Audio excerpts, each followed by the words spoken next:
barbaachisu. Kadiir ergama qabaachuu dhaba ergama qabaachuu mala hin beeynu sannu. Garuu ajandaan Oromoon itti walii galee sheekiin keenya feestaa loofachaa jira.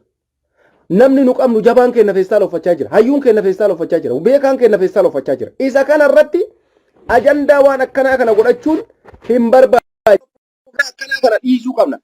Ana jijjiiruudhaaf nama dhufe dura dhaabbanna. Ani eenyumaa taanaaniin wallahi isinitti hima namni dhugaan ijoollee kana dubbachaa jirtan yaada keessan jijjiirtan taanaan dogoggora seenaa jalaan baanillee. Fakkeenyaaf asirratti maaliif isinii kaase nam tokko nama dhuunfaarraa yoo dubbate sagalee ijoollee suudii ta'uu hin danda'u. Uummanni keenya ammoo baay'inaan waan akkanaa kana laaluu jaalata. Uummanni Oromoo kun waan isin ajaa'ibu waan akkanaa waa'ee namaarraa yoo ati haasofte si laalan waan gaarii irraa ati dubbatte namni si laalu hin jiru. Kanaaf amma ani ergaan isin dabarsuu barbaadu tokkummaan keenya jabaachuu qabu. Tokko bakka maratti duulli qophaa'aa jira. Biyya faranjii keessatti Awurooppaa, Ameerikaa duula Tiwiitariitti qophaa'aa jira ijoollee kanaaf.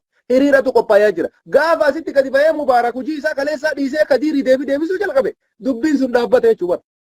Argite? Isinoo bakka hooma Kadiirii fi Mubaarak walii deebisan dhageeffachuu seentan jechuudha. Isinii gala jiran mucayyoo Kadiir tasuutii jirtu qabame jette isillee Rabbi nagaan si hagal jobboleetti ta'e. Isinii gala nuti akkanatti deemna malee Kadiir dhufe ajandaa baase mucayyoon deengaddaa Mubaarak akkas jedhee gabaase duute jedhe hin jirti. Ayyee eega jiraatte gabbaasi qaba. Hin jirti ayyee fidi eega jiraatte. Okay. Bilbilsiisi. Fotoo poostii godhuu fotoo maxxansuu hiikan qabu kun. Nuti waan arginetti amannarra. Waan sobaa namni fudhatu hin jiru. Dubbii sobaa, dubbii olola, propagaandaadhaan hin deemnu. Waan dhugaa lafarra jiru yoo jiraate as kenna. Waan hin jirre wal dura dhaabattanii hojii keessan kaleessaa dhiiftanii, qabsoo keessan kaleessaa dhiiftanii gara biraan jijjiirina. Sababa kana amma sa'aatii kana laayivii isinii dhufeera. Maaliif? Ajandaa ijoollee Suud Arabiyaa dubbiin furmaata argachuu kanaan jijjiiruudhaaf, walitti duuluudhaaf, jidduma kanatti waan biraa fiduudhaaf deemaa jiran. Kuni hafuudha qaba. Isinii gala. Kanaafi baga seente Fatii siin jedha. Isa kana irratti hundi keessanuu waan kana akka Oromoon tokko taatanii dhaabbatan. Fakkeenyaaf miidiyaan Oromoo qabu guyyaa kaleessaa OMN waan inni dalagee agartanii kaartaa Itoophiyaa keessa feestaa kaa'ee kaartaa Itoophiyaa bifa sadiin dhiyeesse. Kuni maal agarsiisa? Sagaleen uummata keenyaa daran addunyaa biratti akka dhagahamu godhaa jirran. Sagaleen uummata Oromoo uummata addunyaa biratti hiriirri maaliif qophaa'aa jira? Kaleessa ijoollee kanaaf jecha halkanii guyyaa iyyaa turtan har'a dhuunfaadhaan walirra jalqabdan. Fakkeenyaaf Kadiir ajandaa baasuu danda'a. Sababiin isaa Kadiir jechuun nama mootummatti siqee dheengaddallee tooftaadhaan gara biyyaa galeedha. Jaartiin isaallee har'a leencoo baatii wajjin jiraachuu dandeetti. Leencoon akka barbaadetti hankabaakabee nagaan jiraachisuu danda'a. Kana maalumaaf ajandaa fudhattanii isin waa'ee kanaa irraa dubbattu. Kadiir waan fedhe yoo haasa'e mirga qaba. Garuu nuti har'a jaartii Kadiirii fi hidhamtoota siyaasaa ta'an akka tokkotti hin laalu. Sababiin isin mumkin Kadiir dheengadda leencoo nama dhaqee mataa keessa leencoo dhungate. Lama leencoo mataa keessa dhungate nama nuwan. Kanaaf niitiin isaa kabajaa qabdarra leencoon achitti niitii isaa akkasiin hin rakkanne godhuufii danda'a. Nama seera qabu nama aangoo qabu. Kana walitti hin laaqinaa isiniin jechuu barbaadeeti. Kanaaf nama miidhamee waa argachuu hin dandeenye jira. Ijoollee sagalee keenya kana barbaaddu jira. Isin warri kaleessa adda durummaadhaan ijoollee kana iyyaa turtan. Galata keessan kaleessaa san itti fufa. Uummata Oromooti malee Kadiirii miti. Mubaarak iyyoo Kadiir dhufee waan fedhe jedhee isaa deebisuu hin qabu. Isinii gala sababiin nama Mubaarakiin maqaa kaasee maali? Nama ijoollee kana adda durummaadhaan kan guyyaa iyyee sagalee ta'aa jiru tokko isa. Takkaa cal'isee hin beeku. Har'a yoo nam tokko dhufee fakkeenyaaf asirratti waa takka isinii kaasa.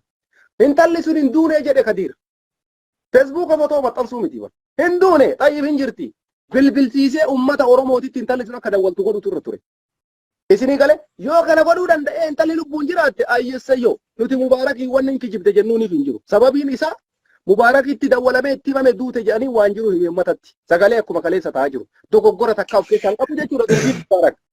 Kanaafi carraasii kennaa. Kanaafi ajandaa amma Kadiiriin ofiidha. Kadiir jaartiin isaa hidhaa jirti hidhaan jirtu iyyuu Rabbii guddatu beeka. Bakka gaarii jirti yooma hidhaa iyyuu jiraatte qaama mootummaa leencoo baatiittu hankabaakabee jiraachisaaf. Kana walirran sobnu achi qabi as qabii takka hin deemnu. Namni kaleessa leencoo mataa dhuggatee ta'uu fi haala salphaan biyya gale hin beeyna Kadiiriin. Kanaafuu waan akkanaa naasa'inaa erga akkana propagandaan dabarsina amma ijoolleen amma fatiin dhufeera Su'uudirraayyii warri Su'uudii jirtan ijoollee kana yaada akka hin jijjiirre Mubaarakatis gaddeebitee waan akkanaa didiqqaa kanneeni deebiin deebisi. Nama akkanaa kana jechuudha. Nama waan takka dhufeetumaan ajandaa darbee dubbii Oromoo jijjiiruu barbaadu deebiin deebisiniif keessattuu Mubaarak waan akkanaa kana jala deemee nama akkanaa kana deebii deebisuuf hedduu nagarra mana. Maaliif jennaan wanni irra jiramu lubbuu nama 200 olii baraaruudhaaf tattaafachaa jirran. Isaan ammoo ajandaa diqqoo fudhatanii intala takkatti lubbuun isii baate jedhan hin baane jedhee dhufe ajandaa uume kaleessa sanirraa haasa'a ture Mubaarak maaliif sanirraa haasa'a akka kanaan dura Ahme leenca kiyya jecha kee kanarratti waa seedaa. Ayye. Jechi kuni ergama diinaatiin akka dhufe waa si mirkaneessa waan immoo ammas Mubaarak Musammaa. Sheerin godhu kaa ummata harka kana harkuma jaraatu eenyu bara qubni kuni garaa nyaata sheer godhi waan kuloo shira dalagamee fidee dhufe mucaan sheer godha ummata biraan gaya Mubaarakiin wanti kuni Mubaarakiif gorsa qabaata Mubaarak shufuroo durriyyee akkana tana deebisuun qabu ture namni jannoo qabu namni galgala kana mu'afalmu dhufee mucaan kun ajandaa kana yoo itti darbe Kadir kaleessa eessa turee galee ta'ufiiti akkamit galuu danda'aniiti isaa ta kaleessa fuudhe kabajaan gatee badhetti mucayyoo akka jirtu san biraa kutee ga'ee biyyatti galee har'a niitiitii yaadhee biyya taa'ee eega maaliif osoo horooma isiitti tajamee fudhatee maangalini fuudhee gaafa san akka niitiitii mucayyoo akka jirtu san badhetti gatee deeme jechuudha har'a ammoo ajandaa baasuudhaaf isii achitti leencoon fakkeenyaaf bakka gaarii teessee nyaachisee obaasuu danda'a inni biyya keessa taa'ee ijoollee tan akkamit galti ajandaa as darbee Mubaarakiin kee fayyaalessi dhufee Kadir irraa haasa. Ani maaliif na aarse beektaa? Mubaarak akkamitti mucaa kana ajandaa godhate waa'ee ijoollee Suudi Arabiyaa dhiise waa'ee mucaa kanaa dubbatan na aarse. Sababiin isaa Mubaarak galgalaa ganama waan kana ijju dhuunfaadhaan nama dhuunfaa uumaaf isa barbaachisa. Wantummaan dubbiin itti badee wantummaan nu Kadirin itti laalle Mubaarak jalaa dhaga'uudha malee barsilaa dubbiin Kadir dhaga'amuu hin qabu. Nam tokko quban qabu Mubaarakii makanatu ajandaan godhu jedhee dhufe ajandaa godhe. Kanaaf Mubaarakiin gochuu qabna nuti. Maaliif hojii guddaa hojjechaa jira. Waan hojjetu irratti tumsuu fi nurra jira. Waan akkanaati xiqqoo tana fudhatee utaaluun isaafis hin ta'u waan dalagaa jiruufillee harkaa fashaleessa. Simmeetii dhuunfaa keessa galee deebii namaa deebisuutti seennaan waan dalaytu san dalaguu hin dandeessu. Ati namuma san eeyida ebalumaan naan jedhe. Ebaluma eeyida.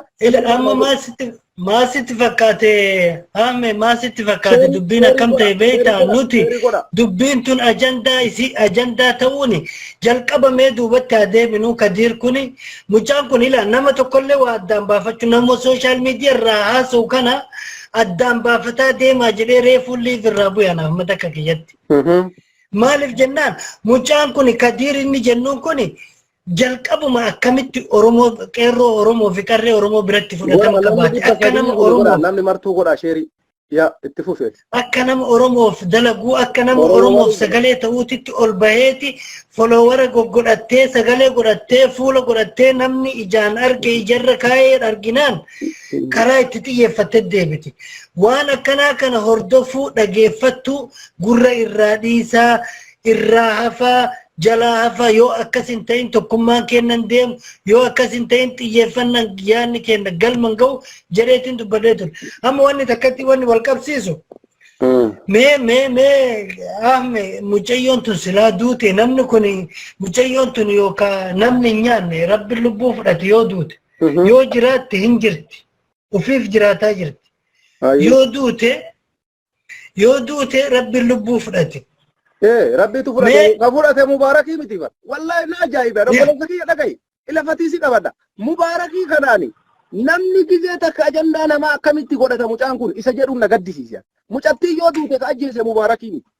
Duuteemi itti bilbila Mubaarakiin kun mucayyoo kaleessa poolisiin dhiitee ulfa garaa baasee wareegamte jedhaniin waan jiru uummata isaatitti hime. Lammaffaa akka Mubaarakiin kijibee kunoo jedhee fotoo maxxanse maan fidin mucayyoo. Mucattiin ammoo kan jiraattee gadi baateeyyuu dhukkubsachaa jirti dhukkuba isiitu yaalamuudhaaf bifa saniin isii yoo gabaafamee jiru rakkina takkaan qabu baraaramuufuu jechuudha namni ulfi garaa ba'e tokko fayyaan qabuun dhukkuba kuni ammoo propagaandaa xiraata diinaa fudhatee Mubaarakii kan akka inni ijoollee kanaa sagalee ta'u arginaan isa dhaabuudhaaf ajandaa itti darba Mubaarak ajandaa isaa fudhatee uummataan kootta Kadiritti dawwalaa jiru bakka birrii bilaashaa argate daataa guuttatee itti dawwala maalirraa haasa'an sila Abiyyi matti fakkaata Kadiri amma kanumarra wal qabsiiseeti mee dhuguma amma wanni kun rakkoon kun quuqamaan Kadirin sun nama ijoollee teen fuudhee arsitti makamee ani nama of danda'ee nama yaada godhadhee maal jedhee liivii kanarra haasaa tureemi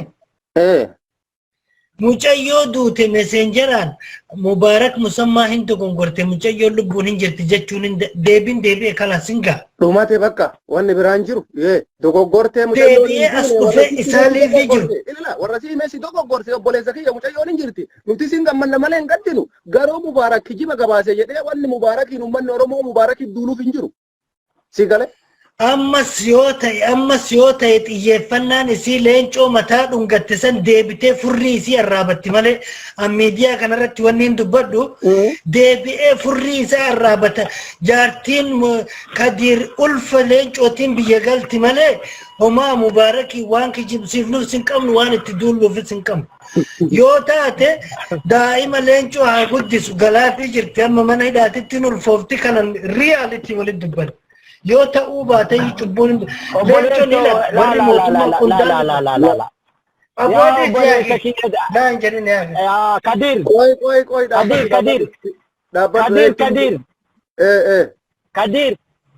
Kadir Ahmad jechuu kiyya itti fufi Salaam alaikum wa rahmatullahi wa barakatuh. Wa alaikum assalam wa rahmatullahi wa barakatuh. Ya ummata kiyya wanni dubbannu waan guddaadha. Nuti wanni guddaa otoo jiru waan xiqqoorraa ammuma tanaayyuu yaada gadi bu'a. Nama 200 olitu nu laala nama kanarratti yaada gadi bu'a akkanaa kana dubbachuun barbaaduuf isin dhaabi'an. Ila koomenti namni barreessu laale obboleessoo Kadiir koomenti namaa si dubbisaa godhe obboleessoo Kadiir bilchiginnaadha jaartiin isaa leencoo baatii bira jirtii jedha warri qabatamaa amma yeroo biraa waa'ee isin leencoo bira jiraatu bakka feete jiraatu haasoftanii amma carraa naa kenna waan bakka godhate safaaraan ummata kennaa waraqaa qooddee galaa jiranii jedhe mee amma Hamza irratti hin duultamoo hin dhiifta Kaamil Shamsuu irratti hin duultamoo hin dhiifta information taane qabatanii kun gadi darbaa kun jalaa shee godha kun jalaa battansaa jechuudha. Waliin nama duulchisa. Anin baay'ee shee ustaaza dhiifama waliin. Wanni tokko ila wanni waa wal fakkaatuuf waa wal hin fakkaanne jira. Hamzaa Booranaa yoo maxxanse kijiba mootummaan itti erge isaan maa kijibdan jennu kijiba mootummaa si kijibsiisa kana beeynee jirra. Ila ka amma jenne dhiifama anis miira keessa seenee waan tokkoof miira keessa wanni seenuufi saba kanaafi maa shawwadamnaaf maaliif yeroo hunda ijoolleen nuti guddifne ijoolleen nuti followaraan guddifne as deebitee ol baatee nu gaffii cooftiifi malee waan biraatii miti please bal'ifnee walaa hubannu. Mucaan suni obboleessa kiyya haasaa kiyya keessatti mucaa kan bichaan haa ta'in. La hin fitadha okay hin fitadha. Tara wali kenni. Please tara wali kenni. Dubbii kana na deeggartamoo Kamaal Abdallaa soba dubbatte naan jedhi mee. Men na baasi ka ta'eef dubbii fitadheetii naastee bifta. Yaalaa itti fuuf. Wanti na aarse wanni miira keessa na galchaani Kadiir qubna garii ta'ee mucaan sun Kadiir ammannaa qubna garii ta'eetii miti. Jalqaba ijoolleen tuni waa haasoftee nama sabaa dalagu fakkaattee ol baatee folowara godhattee yoo namni kumni dhibbi daawwate yoo namni kumni dhibbi foolon qabaatee argite achi akkasi uf gadhiisuun sun saba kana xiqqeessa hin ulfaata wanni akkasii dhugaa isiniin jedhaan amma Ahmadii kana amma Culullee kana waggaa 3 hordofuu eegale takkaa waliin hin dubbanne mucaa kana yoo inni liifii dhufu jalaan bayiwa ittilleen ergadhu itti ergachuun eeganu jabaatte kana dhiyoo kana nu jabaattee jennaan itti ergachuu eegale duraanii ma dhageeffadhu jawwaala xaawularra kaayetuma sheer godhee fi dhageeffataa ture maaliif namni kun yeroo iriftii isaa argate yeroo wanta isaa argate as ba'ee sabaaf dubbata mucaa kana isa jajuu fi miti mee takkaa Ahmadii ummanni kun akkasi ummanni kun achi du'e kun achi qalame kun achi qileessee jedhe yoo ka mootummaan sobutaati wanni kun sobu namni hundi miidiyaa kanarratti miidiyaan kun badaa miidiyaan kun nama jalli Facebookni Hamzaa Booranaa hin jiru Facebook Hamzaan hin qabuun tokko gorina Hamzaa maqaa Arafaatiin ka daldalaa jiru nama biraati hanaa Facebookni Hamzaan jiru akkasitti hin fudhatina isin jechuu itti fuuf Amma wanni nan dhaamachuu barbaade maaliif immoo kabaja uummataa ila kabajni namaa haa ta'u an kabajni kiyyaa ta'u miidiyaa kanarra saba kabajuu qaba malee of kabajuun kiyya dhuunfatti booroo keessatti. Sani wanni miira keessatti. Amma deemiiti kootu yaada tasgabbii miira keessirriidha waan si dhagaame inuma dubbata namni garuu kana amma ati bayi yoo sa'atii qabaate deebii nuti isaa wajji mariini goonaa waan amma isaa kana irraa dhiisiisa waan jiru haala silaa uummanni keenya beekuun uummata keenyatti himne uummata namaa sinnaati yaadni keessirriidha ijoolleen akkanaan uummata keenya dogoggortuun akka mubaarak ijoollee kanaa sagalee hin taane isarratti dhiibbaa godhaa jiran kana nuti beeknee uummata keenyatti himaarraa ati simmeetii kee keessaa bayi nagaan jedhu. Akkasi itti fufaa isin nama haarawatee kanarraa yaada fuudhime. Mee obboleettiiti dubbadhu mee carraa sii kennameera. السلام عليكم ورحمة الله وبركاته أوله. وعليكم السلام ورحمة الله وبركاته.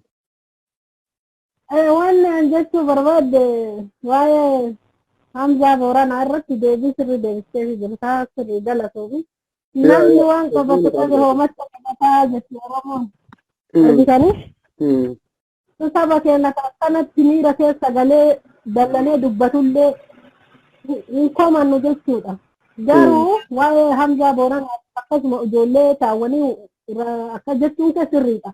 Nama biraatti ittiin banatee porofaayilii isaa irra kaatee waan akkanaa dalaga malee Hamzaa wanta akkanaa kan inumaayyuu hin dalagu kun beekamaa takka jedha. Waan akkasiisan sirriitti walaa hubannu. Inni biraa ammoo tiyyuu ka waa'ee ijoollee mana hidhaa keessa teetteetiin waraqaan nuu dhufe maalii jetteetiin haasoftusan. Kaleessa nu ijoollee mana hidhaa keessaa qabna yoo obboleessa kiyyallee ta'uu baatee hiriyoota kiyyatu mana hidhaa keessa miliyoonaan xiyyatu bilbilleetiin gaafanne jarruu nu bilbilanii nu gaafatan waraqaan kamaali jedhaniitiin nama hedduutu irraa dubbatan haa galatoomu sagalee ta'aafii jirtan galatoomaa isinii jedha waraqaan lubbumaa kun akka nama qotilee citaa jala buusee namaan sobuuti malee ilumaayyuu yaadamaatu hin jiru mootummaa ijoollee keenyatti quban qabu ambaasiin ofiisis nyaatee dhuguu malee dijaaja bulbulee afaan kaa'achuu malee waa'ee ijoollee kanarraa quban qabu san akkasitti beeka. Wanni waraqaan bakka ambaasiin jiru san duuba wannaan hin jiru akka ta'e sila maal harkaan barreessanii akkatti fidan jaamaatillee ifa jechuudha kun hin dubbiin sobaati. Ijoollee uummata afatti as bahanii mul'atan jechuudha. Ijoollee uummata haasabduu fi ijoollee uummata afatti as baateeti mul'attu fuudhanii waraqaa itti kennaniitiin yeroo gabaabaa keessa galuu heddanii jedhanii waan akkasiitiin uummata keenya borjaajjesan amma ashandaa godhatan kanarratti hin xiyyeeffatinaa namoonni isin dhaamuu barbaadaa gawallaa lafiyyaa turte. Kan ijoolleen keenya mana hidhaa keessaa dhiiga haqqisaa jirtu falli maalii miidiyaa kanarraa lallabuu bichaa osoo hin taane keessattuu Ahmad akkasuma fakkaattee akka seetii rabbiin jazaa isinii haa deebi'u hedduu sagalee nu taatanii garuu kana bichaa irratti xiyyeeffachuu miti haasaa bichaa irratti xiyyeeffachuu miti falli maaliidha ijoolleen keenya miidhamaa jirti ammallee kunoo qabaan nutti deebiseetiin dhokachaa bakka jiruttuu jiraataa jira jechuudha. Kanaaf falli maalii waan akkasii irratti nu xiyyeeffadhaati. Warra gabbayyaa ashandaa uumuu waraqaan nu dhufee ebalutu sheer godhee kanallee ofirraa lafa kaayaati akkuma qara deemtanii nama qara hin kakaanellee nu kakaasa mootummaan haga ammaatu wanni inni deebii kennis hin jiru ambaasii wanni inni gabbayyaa dubbates hin jiru an ambaasima jedhan kanaa jiraayyuu jechaa jira biyya garii jiraayyuu isumaan namni hubannoo qabaayyuu jedhaa jiraan wanta garii beeki yeroo maaddasiyya taa'uyyuu ambaasii jechuun waa'ee hawaasa biyyaa hordofuuf hin taa'e malee dijaajaaf ruuza walitti qabee alashuuf hin taa'u jechuudha. Kuni kana maraa quban qabu. Kanaaf ijoollee mana hidhaa jirtu san bichaa miti nuttuu rakkoo dhufaara mana jirru kanatti maannaan jedhan mataa siyyaan jechuudha. Itoophiyaan mootummaa keenya warra mootummaa deeggaru jechuudha. Mootummaa kan namni marti jaalatu ijoolleen Itoophiyaan mootummaan keessa fudhatuu dideen wanni goonu jiru. Mootummaa keenya maqaa balleessuuf keessaan uffattii nuun jedha. Wartanii kanaaf nu keenya keessaa iyyuu dhabne ka ambaa wanni komannuuf hin jiru. Qabaan kaleedheen gadda hin jirtu. Kun bara ila sillaasee yoo ka namni deemee dhufu taasise ni jirti. Namni qabameetu magala kabajaan. Kana baasatu nutti bahee kanaaf mootummaan akka gurra nu kennu addunyaatti nu iyya. mootummaan deebima takka deebisee namtichi rabbi jedhaati.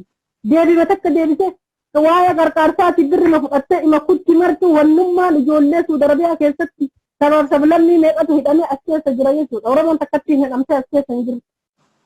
Kanaaf nutti hin cadhisina. Warri sagalee ta'aa jirtan sagalee keessan nurraan qusatina. Nutti lubbuun dhuftee jirti. Gara gabbaanee ol deebinu mana Arabaa kana keessatti wallaahi xixiqqaa keessa jiru jechuudha. Gartanii hidhaan rakkoon qabu hidhamanii osoo kabajaa qabaatanii dhabamanii osoo gara biyya ofii galanii nu akka nama mootummaa hin qabneetitti jirra ammas akka nama mootummaa hin qabne jechuun hin danda'amu. Osoo qabaanne maaliif sagalee dhabne? Osoo qabaanne maa dhalti namaa dhiiga haqqisseetiin mana waggaa lama hidhamteetiin jiraatti. Osoo qabaanne qaamni dhiiraa maaf akkana xiqqita? Osoo mootummaa qabaanne mucaa tokkichaaf dhangadda bar addunyaan akkana girgirfamtee bara. Nu nama 200 akkanatti mana hidhaa keessa dhiiga haqqisee xiqqite jismiin isaa akka miskiinaatitti reetti isaa keessaalaan awwaalamaa jira bara. Eega mootummaa qabaanne maaf sagalee nu kennuu dide? Nu hayaa nama keenya hin gallaati karaa nu bani nama keenyatti ijoollee keenya ta mana hidhaa jirtu mataa keenyaan qarqaartu bannee shan guuranne warri mana Arabaa dalagu warri carraan kan harka hin bu'in hin galfannaa karaa nu bansiisaa yoo dandeessa warri miidiyaa irratti sagalee qabda warri dubbataa jirtan. Ijoollee keenya galfachuu hin dadhabnu warra mana hidhaa jiru ijoollee keenyas galfachuu hin dadhabnu ruhii keenya galuuf hin dadhabnu. Karama kana fala haa godhu. Gadi bayee namichi kun akkamitti fala kennuu dhabe urgukuun hojii tokkooti irraa iyyaara inni nama. Urgukuun hojii tokkooti ijoolleen mana hidhaa keessatti haqqisaa jirti. Wanni itti aaneetiin dubbadha mootii isinirrallee dheeradhee dhiifama. Ijoolleen mana hidhaa teessanii rabbi rahmata godheefi nama afoo jirtan gabbaatanii waan akkanaa nuu fidanii waraqaa akkanaa jettanii nama borjaajjirtina. Isin warra mana hidhaa san keessaa dhiisiti nu'uu hidhamnee jirra nuufillee yaadaa jechuu barbaadeeti. Waraqaa wanni isinii kennameetiin isin galaa jirtan wayiituun jiru qorsa sabbaraati rabbii keessan kadhadhaati hawaasni ammoo sagalee nuu ta'a. Hawaasni Oromoo miti Itoophiyaa moo maalii jettan ta'a shayxaanni maqaa isin haadhamu tuni sagalee nuu ta'a jechuu barbaade galatooma Ahmad ati galatoomi isin jedha obboleessa. Ayyee fayyaa ta'e obboleettii tiyya nagaan jedhi. Okay, itti fufi obboleessa omee ati amma waan amma deemaa jiru irratti waan irra guyyaa irraa addisi jira waa'ee amma ajandaa akka jijjiiramne irratti kaafnee haasaa gara biraa keessa tarree Oromoon ammoo akka ajandaa hin jijjiirre kanarratti atillee itti jabeessi maaliif jennaan ajandaa jijjiirsisuuf deemaa jiranii namoonni ummata kanaa sagalee ta'u ajandaa itti kennamu fudhatee yoo wajji fiige ajandaan hin jijjiirama. Fakkeenyaaf anarraas taa'ee ijoollee sanii sagalee ta'uu dhiisee nama tokko dhuunfaadhaan yoo itti deebi'e dhuunfama san irraa haasa. Namni kennas ati maaliif waa'ee nama dhuunfaa dubbatta jedhee sin dhoorguu sima jala duudee harka dhahee silaaluu qofa. Kuni tokkoffaa waan ittiin xilaanni uummata keenya kaleessa irraa kaasee karraa ittiin munjifachaa ga'edha. Kanaafuu nu nama ajandaa uummata keenya baasee akka nuti ijoollee kanaa sagalee hin taane nu godhu dura dhaabbachuu qabna. Waan jedhu yaada qabaa isa kana irratti mee amma walumaa galatti waa'ee ijoollee Suudi Arabiyaa kana nuti warri biyya alaa jiru akkuma argitee hiriirri qophaa'aa jira. Duuli Tiwiitarii iddoo mara godhamaa jira. Miidiyaan Oromoollee akkuma argitee bakka kennee fi OMN kaleessa mil'uu tibbana akka ajaa'iba kanatti irraa hojjete addunyaanis hubatte. Isa kanarraa akka ka'ee guyyaa har'aa waan addisiitu jira. Uffata akka waan ijoollee mana hidhaa seensisanii feestaal irraa qayyaranii uffata mudawwara kennanii fi salaata akkasitti salaatanii footoo kaasanii akka waan gadi dhiisanii wayii feesbuuka kanarra deemaa jira. Wanti kunoo hagam dhugaadha. Hagam keessatti hayxi jirti. Kana hoo maal quba qabdamee jechuu barbaadeeti namni beektaa yaada garaagaraa qabaa bakka bakkarraa waa dhagayaa. Mee waa'ee kanaa hoo maaltu jira gara keeti?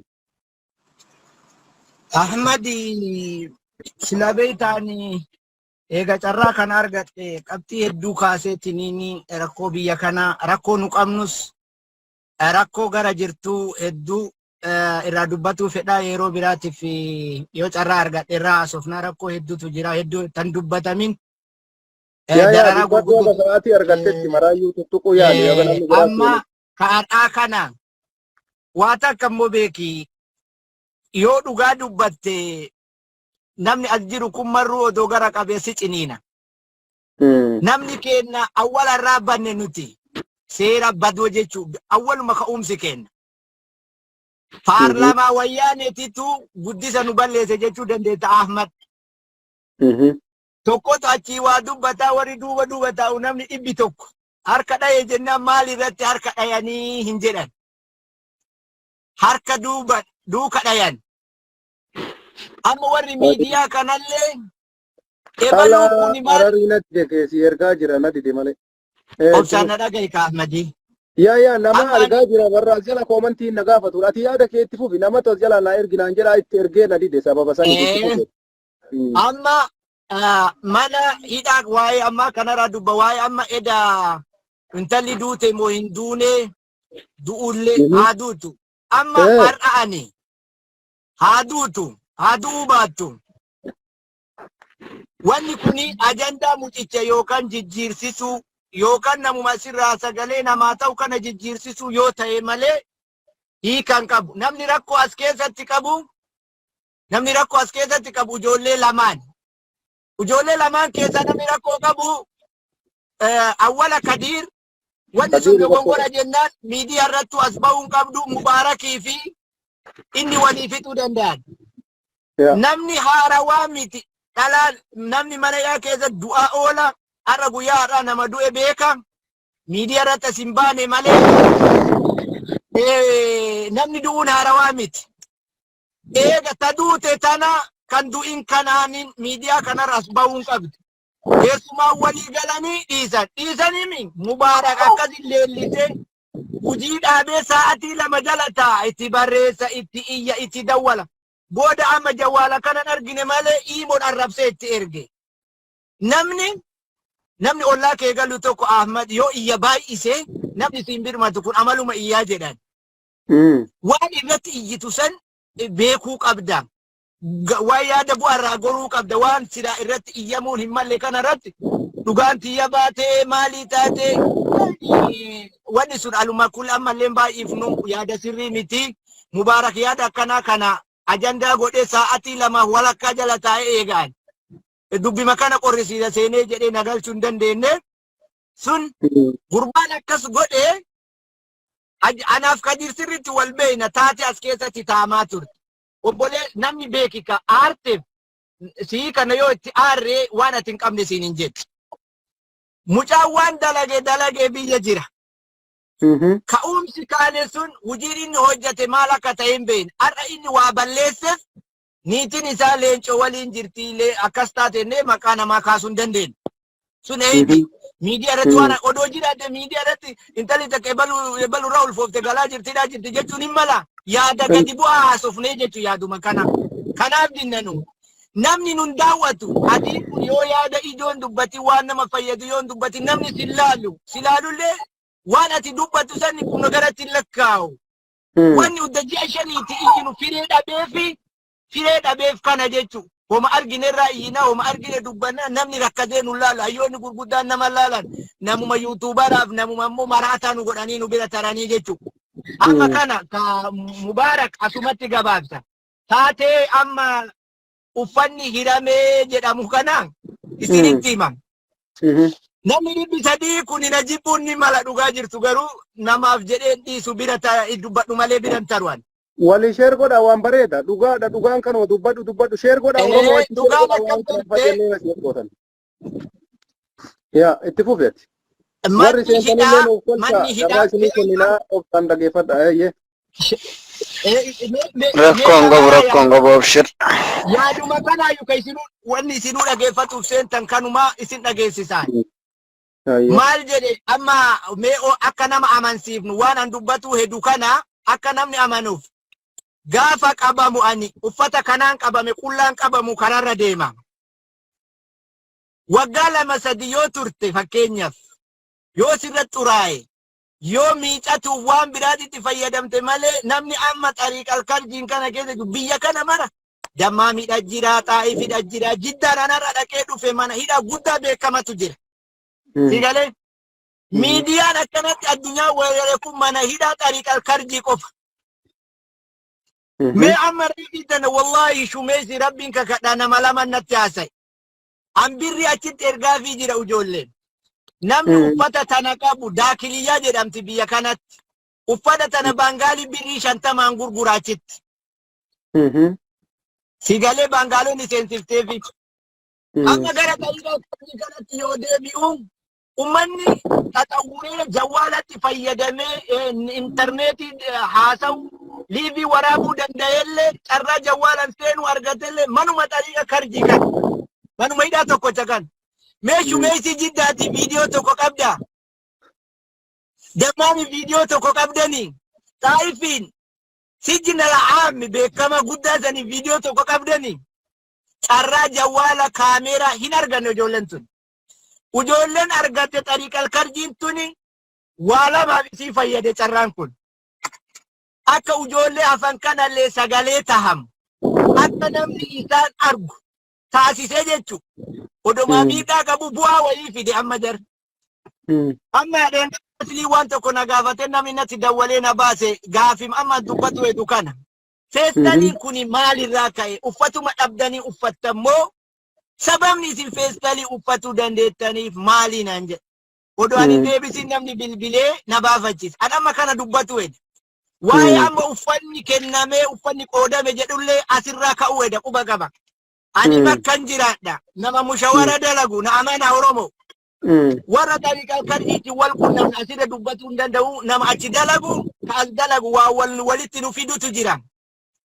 Ijoollee warra karjii kana warra ala keessa dalagu wal qunnamne waan achi odoo hujii sagalee uummataa ta'uun ta'e dhimma hujii kennaa dhimma dhuunfaa kennatti wal beeynaa jechuudha. Jarri kun akkuma ani jiddatti dhiyaatu kana mana tariiqal karjii kanatti dhiyaatan mana hidhaa kana oduu qaban information qabatama qabu harkaa qaban. Ijoolleen kun hin rakkanne jechuun miti. Ijoolleen kun nisbaa nama biraatiin hin irra baasanii jiran dubbii jajjabduu bar. Dubbiin dubbii jajjabduu. Obboleettiitii carraa jalqabasii kennaa itti fuftaa obboleessoo na oolu. أبشر أبشر.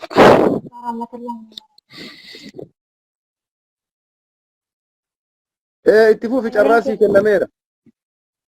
Sagaleen kee dhaga'ama? Ni dhaga'ama. Ani wanti amma jechuudha mana hidhaa kan keessatti jiru wanta hadhaa jechuudha nama dubbiseen qaba. Uffanni amma seene jaan kun suuqa. Uffanni wayiitu hin seenne.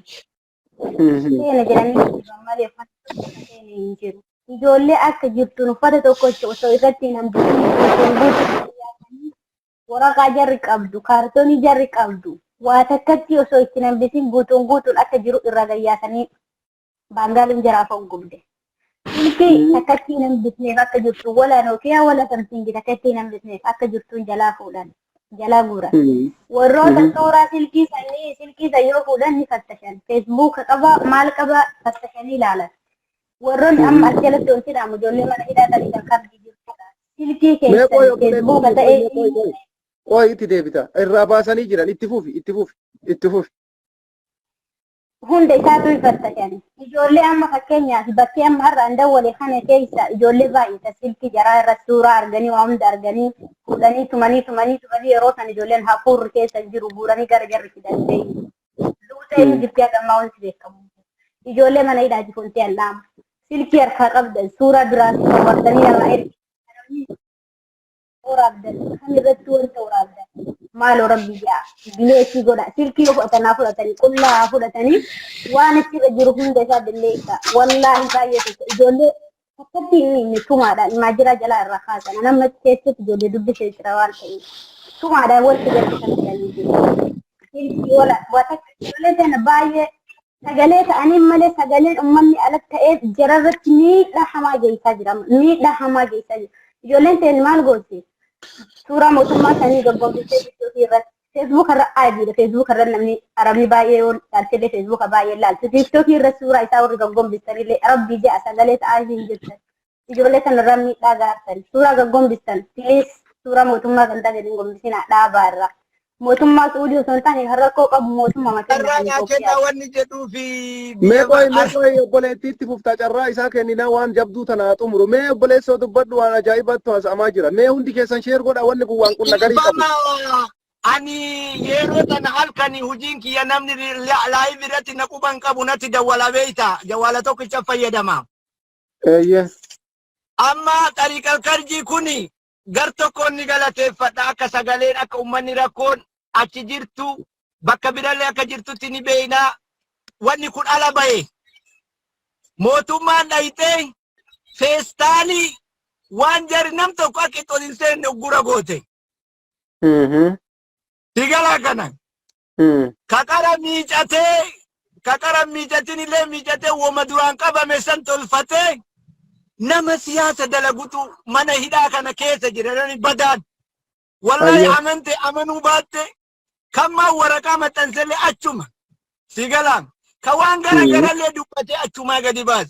Ummanni miicatanii ka qabu walirra kalama qabu takka walii kennee uffatanii har'a fotoo kaan kunoo kennamee uffatanuu qoodanii. Suudi yoom nyaata namaa kennuu bira darbee uffata bittee xaaqaa hirtee hidhamaa hirte obboleesso rakkasi wayya. Dhiba mana Ahmad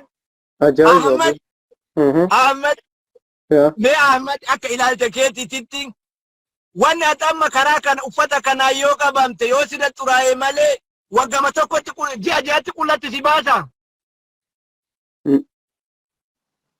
Haa ta'u nama duran dhaabbadhu laakiin uffanni qoodame hin jiru. Kama jiru walii godhanii miicatanii asiin bayanii jechu. Laakiin iddoo kanatti namni ijoollee wanni akkanaa dalagan kun kaan miidhanii dhugaan jirtu immoo uffanni qoodame hin jiru. An achi nama achi jiru qunnamee jira. Deebeetiin ijoollee achi keessa hidhaa jirtullee qaba. Ta'uufi ani hin duubanne kaniitii isaa anaa wal qunnamna. Jaarsi isii bakka uffata kana alkarjii kana keessa jira. Isii dubbise akkuma uffata adii kana argeen itti dawwalii jedhe. Bitaakaan qabu naan jette wallahi Ahmadin sobu dhugaatitti hima. Zeeni asii itti hawwalee jaarsaa bilbilte namicha achi keessa jiru sani. Beediruuma kutaa kennan geesse yoo kutaa biraa ta'e malee wanni nu qoodan hin jiru. Dalagaa jirtu dhiiroo. Dhagaa jiru. Kana waan ta'eef sagaleen kun yaani paarti wanni waa mormatu tokko namni waa falmatu tokko yoo waliin galiin bilisummaa waggaa 150 duubatti gannu harkisa. Si gala kun garana harkisaa kun garana harkisaa kun garana harkisaa manni hidhaa qaraa way keeyrii qaba obboleesso manuma hidhaati manuma dararaati. Laakiin wallahi hayti jirtu kana mee yoo ijoolleen naa eeyyamtanii waa'ee feestaliin uffatamuu kanarraa kaasu irraa dubbadhu carraa naa kennitu hin dheerata garuu. Bakka walitti deebina kana waa'ee feestalii kana yeroo biraa carraa sii kennaa hin dhufnaa gusee maraayyuu irraa mari'annaa irraa amma sababa dalagaa irraa sa'aatii kana eege malee guyyaa dhufa atis garuu galatoomii. Yeroo birallee irraa mari'annaa ammallee kalimaa lama waa'ee feestalii dhiisee beeyta namni gale kuni namni biyya galu kun meeshaa ergataa. Meesharraa eessaa jira qaran itti ol ka'aa jira namichi mana hidhaa ture waa hedduu wanni dubbatamuu qabu wanni ummanni Oromoo keessa jiru waa baay'ee ani waraqaan galmeeffadhee yaadannoo qabadheeti ka isinitti haasa'u waan qabatama qabu harkaa qaba carraa miidiyaa argadhetti akka ummanni Oromoo waan kana dhaga'e irratti dammaqu irratti dubbannaa galatooma wallahi anillee odoo karaa deemu karaarraa jannabee carraa namni 200 kun na haa dhaga'u. Ummata afaan na haa buutu jechaa fi sirratti dhufee galatoomii. Fayyaa ta'e nama hedduu si dhageeffatee nagaan jiru. Itti deebinaa karaa carraa nama biraatiif kenne wabillaahi tawfiiq. Salaamu alaikum warahmatullahi. Waalaikum assalaam. Obboleessa mee maal jettaa? Yaada qabdana fakkaate obboleettii xiyyeetti deebitaa obsii itti fufeeti. Warri seenuu barbaadan isin galchaa nama afur caala waan hin seensifneef saniif isin argaa jirtan. Itti fufeeti. أولا السلام عليكم ورحمة الله وبركاته. وعليكم السلام ورحمة الله وبركاته. أنا اللي بكت جرادوسو دربي ما هاتو مليه يادا دكو إنقبا يادا سنفساتو بربادة جيتشو ربيته. أيه. توقف فرطي واني أبليس كينام جريكوني والله إبرا ربطي وفني هنسين رقادا قروا أكا إني جريتي uffanni kun uffatuma dura kaayatame gadi fuudhanii miicanii walii qoodanii jedhe garuu kanarratti wanni naan galeen anillee ka jiraadhu Riyaad Suudi Arabiyaa keessa Riyaadin jiraadha. Akkasuma jechuun guyyarraa namni numa qabama nasiibatu haga amma ala nu tursiise malee numartuu guyyama eeggannaa waan taateef guyyaa qabamnu hin beeknu. Uffanni wanni mootummaan fideef hin jiru. Uffanni akkasuma akka obboleessi keenya kun jedhee yookiin mootu uffatuma qara kaayatan gadi fuudhanii miicatanii akkamitti mi'aati akka nama tokkootitti jechu uffanni kun yoo dhugaa akka inni ka jedhu kana ka taatu taate uffanni nama maraa akkamitti wal fakkaata. Uffanni kun biyya kanatti baangaaleen jechuudha. Nama ijoollee hedduutu tasaahibanii hedduutu na biraa qabame jechuudha. Wannaa bilbiltu guutuun jaraa jechuudha. Maal gooti? Baangaaletu fidee itti gurgurata. Baangaaleen huccuu takkatti birrii 10 bittee achitti fiddee 100 itti gurguratte. 200 itti gurguratte. Siigala. Kana waan taateef feestaalallee uffatuun kun siyaasa osoo hin taane dhabaniiti malee namni jaalateeti miti jechuun namni tokko akka isarraa faametti akka waan namni siyaasa feestaala kana uffatuuti. La siyaasa fi miti namni rakkateeti malee qaama ufiititti feestaalan uffatu. Nama achi keessa jiru hunda yoo argite kun guutuun isaa feestaalan haguugamee jira jechuudha. Numarti ijoollee achi keessaa qabna. Ijoolleetu achi keessa nu jira. Guutuun nu dawwalti jechuudha. Maaliif waan hin taane ajandaa godhanna? Uffanni jaraa dhaqe tokkollee nu hin jiru. 100% jechuudha. Akkasuma immootu kawaa harkaa qabu baasee bitata jechuudha. Baangaaliin sun fiddee fi akkasitti sanuu taraa eeggatanii qanii taraan sirra gahe waan bitattu bitatta. Taraan ala wanni akkasii hin jiru. Birri haga feetee yoo keessaa qabaatte haga taraan sirra gahutti waa baaftee bitatuu hin dandeettu. Inni biraa ammootu uffanni wanni dhaqeef 100% ajandaa kana amma namni guutuun isaa feesbuukni guutuun isa ta'ee jira. Baga gammaddanii akka waan mootummaan uffisee godhanii baga gammaddanii yooma ta'eeyyume Ahmad yooma ka uffanni kun uffifamu ta'eeyyu muraanni kenna uffanni uffatamuudha nyaanni nyaatamuudha lakki kanaa miti nyaata nyaatuu miti. Maal jetta obboleetti? Ala oro kaje ukun mana hidha keessa jedhee qaataa birreessaadha jedhe Anjalaa Bayaa booda deebi'a seensisiin. Bari nama 4 caala seensisuu hin danda'u mana hidhaa irraa jedhaa. Anjalaa Bayaa seensisi mana hidhaa keessa jira waan ta'eef jara Bayaa yeroo baay'ee. Eeshi bakka bareeda. Kala sitti fufee ati obboleessa itti fufee.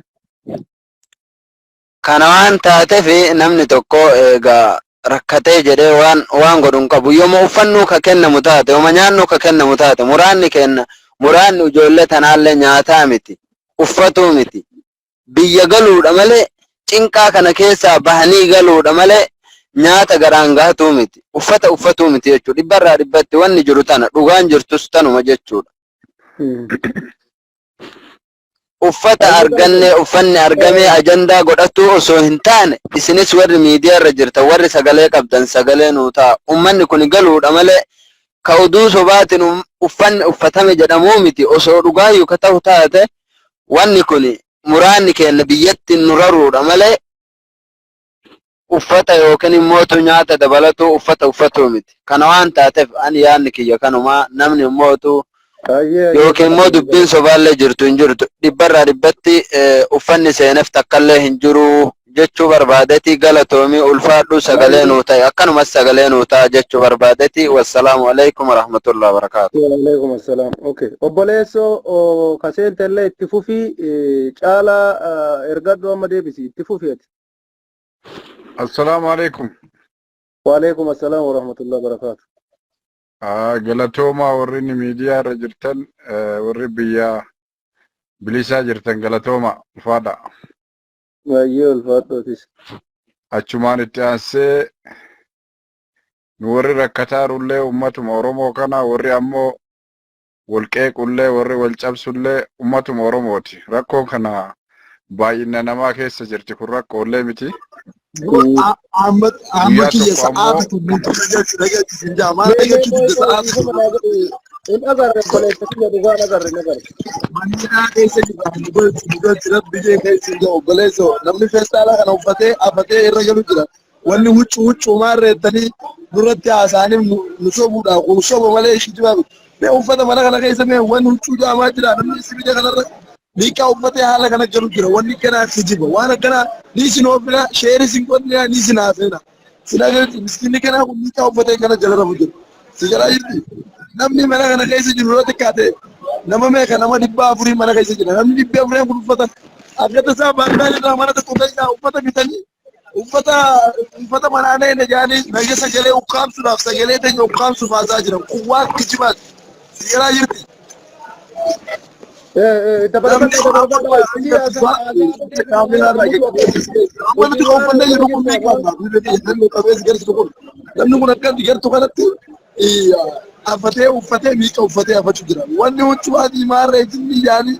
mana tokko Bangaaliirraa mana tokko Bangaaliin mana tokkoof gurgurtee mana tokko cisan uffatee suuraa itti ka'eef mee uffanni adiisan mana tokko keessa agartanii beekanii jiru.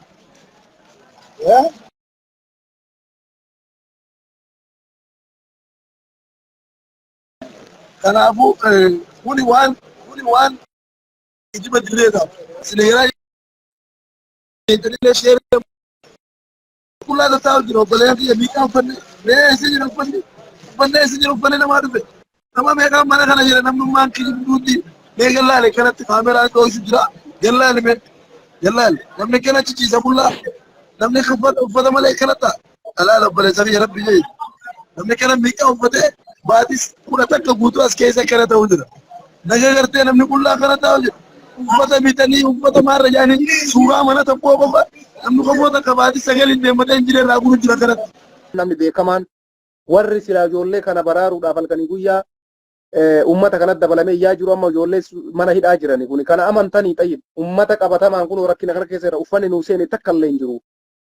Namni huccuu fidee namatti qoode takka illee hin jiru. Gurbaan amma jalqaba haasa'e sirriidha jedhaa jira. Uffanni takka hin seenne nama siyaasa dalaguun sun dhugaadha. Siyaasa dalaguu jechuun gizee barbaadan uffata akkana seene yaanii nama mootummaan achi keessatti tooftaadhaaf mana hidhaa san keessa galchee ijoollee tana amtaa ta'us hin dhabamu.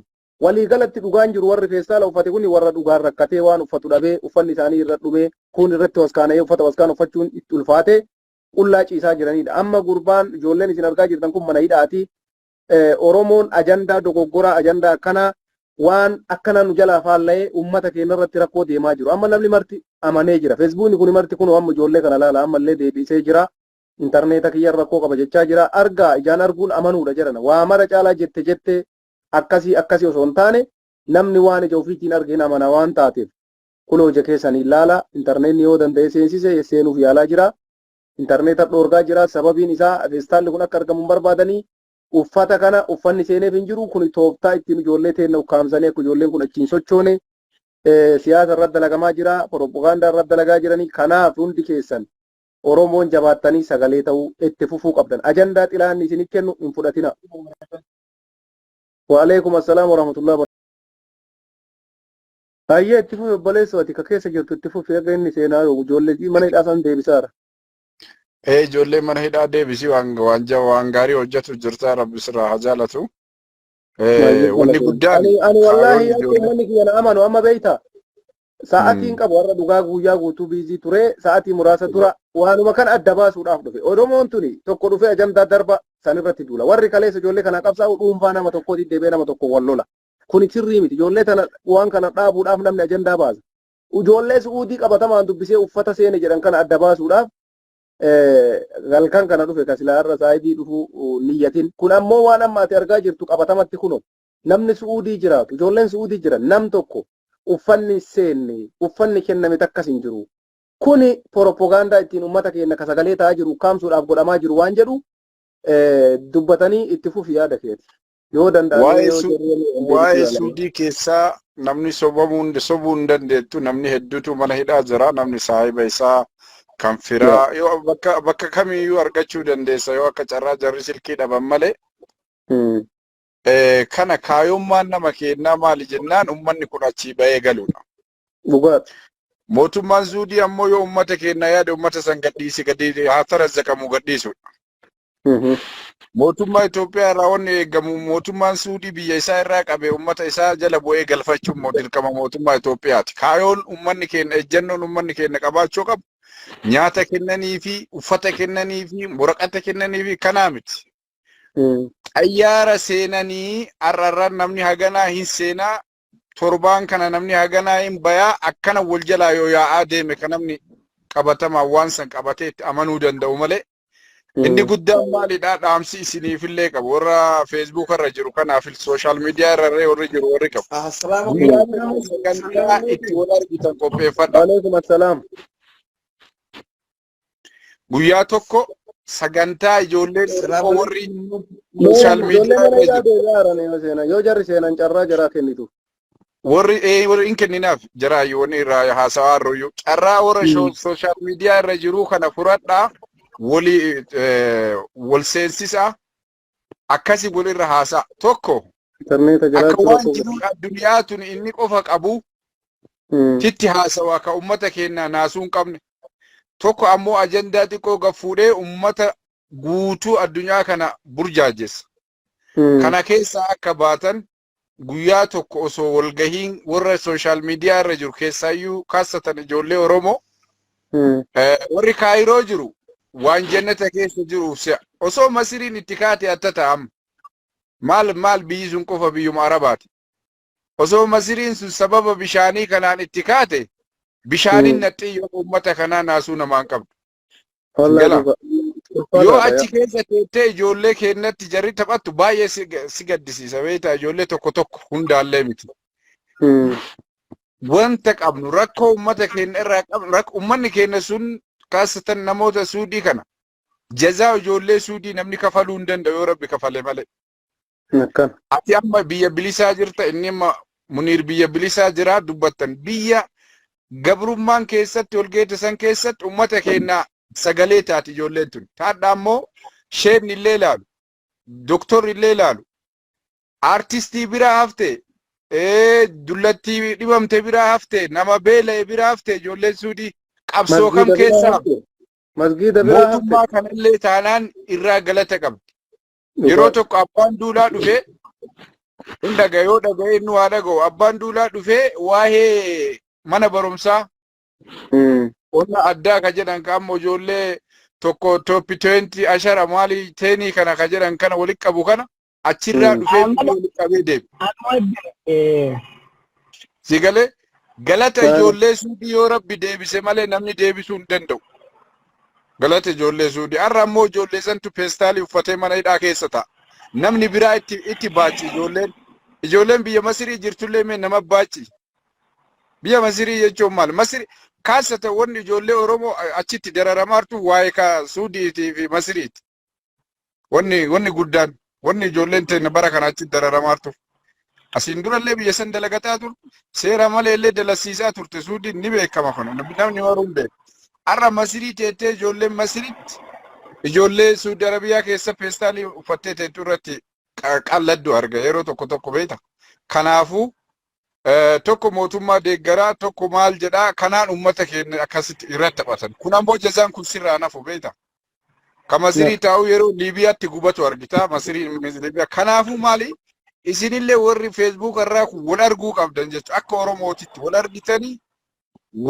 nama kana akka inni isa laalan ka godhu ijoollee Oromooti malee way amaarri seenee liinkii isaa dhaya inna'uuf kennumatu dhaya haa dubartii taatu haa dhiira taatu warri internet qabu warruma Ameerikaatiif keessa kaasata warra biyya Arabaa jiru ka biraa qaba ka Oromiyaa keessa jiru qaba hin qabu kanaaf ummata keenya sagalee ta'uu akka hin dhiifne ummata keenya akka hin burjaajessine ummanni keenya wanna lama qofa mana hidhaatii yaa'u mana hidhaatii dhugaa isinitti himna nama takka nama ummata keenya burjaajessu ittiin dhiifnu dhugaa jirtu waan irraa adda baafannu nama rakkata irraa adda baafanna malee nam tokko dhufee jechuudhaan adada waan akkasiin dhiifnu ummanni keenya akka kanatti amanu ni goona walumaa galatti sobaarra ijoollee teenarra raawwatame mana hidhaa keessatti ijoolleedhaaf feestaala dhiisanii uffata seesisan ka jedhu kun sa'aatii ammaa kanarraa kaasee namni waa'ee kana ajandaa godhatu jiru amma booda namni ajandaa kana dhufee uffanni seenee godhate isaa warra mootummaa walii galee ijoollee kana achitti rakkoo irra hojjechuu barbaadu waan taateef hundi keessan dhageettanii jirtanii amma meera gahi Mubaarak Musammaa maxxansineef uffanni qoodame baga kanarraa baatanii jedhee boostiin goone Mubaarak Musammaa godheera kaa dogoggora bar godhamuu qabuudha bar namni martuu isa qofaa miti bar hundi isaanii ustaazonni keenya biyya keessa ijoollee tanaa fi bakka gaanii Rabbi kadhachaa jiran godhaa jiru sababiin isaa dogoggora adda baafachuu qaba ummanni keenya waan siyaasaaf dalagamaa jiru kana rakkoon tumma Ahmad rakkoon tumbar nu bira jirti gisee an jedhu waan miidhaa qabuu fi waan bu'aa qabu adda hin baasu kaachi taa'ee maxxansu kun oo toltuuyyuu argate nuu kennan jedhee maa nutti hima haa waan nu cimsu haa dubbatu malee waan sagalee nu taanu waan oma xiqqoo yoo har'a ruuza gaarii nyaatan har'a waan gaarii nyaanne jedhee maa dubbata namni achi keessa jiru bara achi keessa jiru carraa kiyya bitadhee dhiisa lama qofa qaba Ayye tifu fiyeshi. Oi me bolesso si kenna. akka Oromootti akka warra Feesbuukaatitti illee akka warra mana hidhaa jirutti illee ajandaa lama qofa qabannee deemuu qabna. Ajandaan tokko yoo garaa laafee mootummaan Suudii gadhiisu yookaan uummata keenya galuu lamaan kanaan ala uffata nyaata jinni kana keessaa akka ba'u Oromoon hanga ijoolleen kuyyaatee mana hidhaa sanii gara biyya ofiitti galtutti sagalee tokkoon uummata keenya waa'ee siyaasaallee barbaachisu amma siyaasni illee barbaachisu lubbuu namaa irratti taphatudha waa'ee siyaasaallee warri as keessa ofulle dhaabee waa'ee ijoollee kana galchuu irratti odoo inni hin bahin gaafii takkatti odoo inni hin bahin carraanaa kee odoo inni hin bahin odoo namni kun hin bahin waa tokko gaafii waa tokko isinii dabalaan waa tokko maqaa rabbii guddaatiin isinii kakadha maqaa rabbii guddaatiin isinii kakadha mootummaa qabsitaa maaliif qeeqxaa maaliif bitanan jedha ani inni iyyuu malee isa yaada furmaata dubbatu kan jiru rakkoo ati isaanii haasawaa anis ni haasawa kabiraattis ni haasawa garuu haala amma jiru kana haala namni jala jiru kanatti fayyadamee furmaata irraa isaa haasawu yoo jiraate linkii isaa takkanaa argi furmaata haasawu hin beeku inni akkanumatti yuutuubii wanta godhachuuf barbaadanii nu mataa isaa nuuf hin ta'in jaanuu ni taa'anni maaliif yuutuubii isaatiif ta'uu jira malee. Mee qoy obboleeyyan keenya mee itti fufa.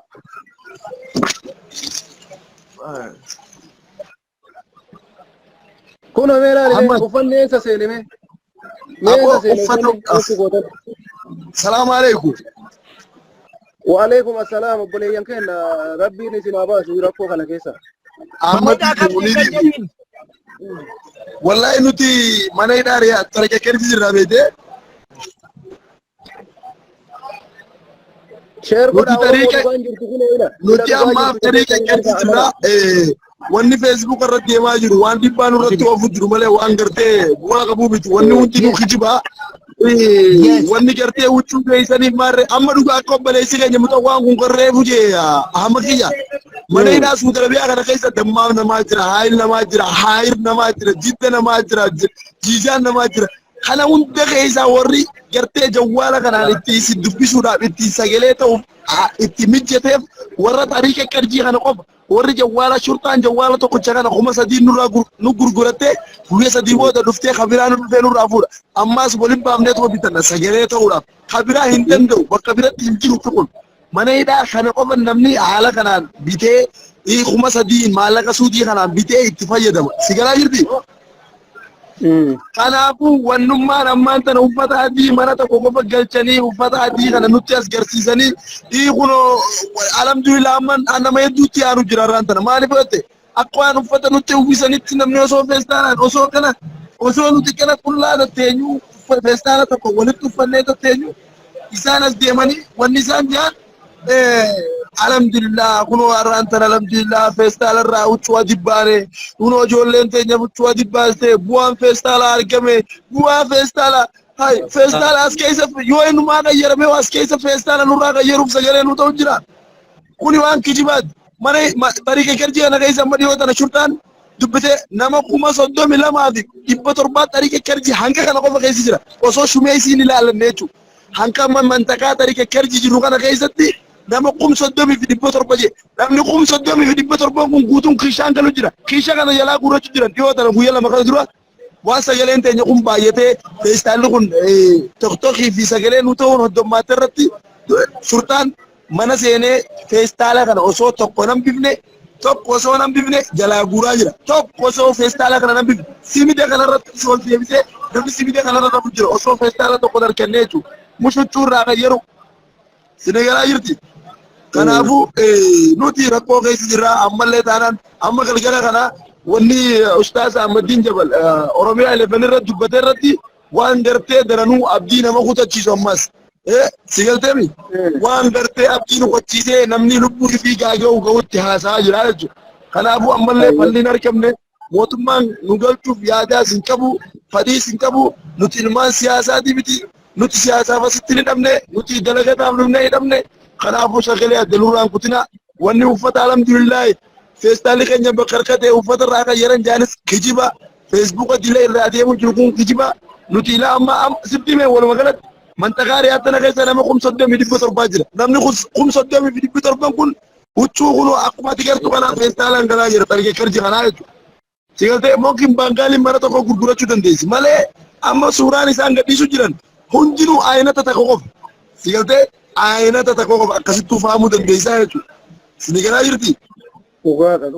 Kanaafuu wanni kana jaan kijiba waliin kiyya isinilleen akkuma duraanitti jirtanitti sagalee teessan ta'uudhaaf abdiirraan kutinaa nuuf sagalee ta'a feestaalii huccururraa kan jedhan jiru sagalee tana sheer godha ilmaan Oromoo sheer godha akka feestaala nurraa kan jedhu kijiba taate addunyaa waliin gaa namni irra guddaan warri duraan sagalee nu ta'u jirutti alhamdulillah feestaalli keenya kan jedhame qabsoon teenya feestaala kunoo huccuu adii baafte waan huccuu adiin jirtu abbee kiyya qulla tattaa'u jira nuti obboleeyyan keessa nuti obboleeyyan keessa haala kanaan tattaa'u jirra haala kanaan qulla akka kun kijibaa miti akka isin sagalee nu taataniif miti kan ifi nuti akkana taa'aa jiru nuti immoo sababa kaameeraatiif kana gubbaa qabaa jira kartaa.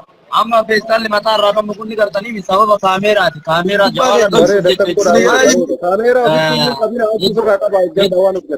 amma dhaggeeffadhu ammayyuu mootummaa dhiyeessuuf jirra.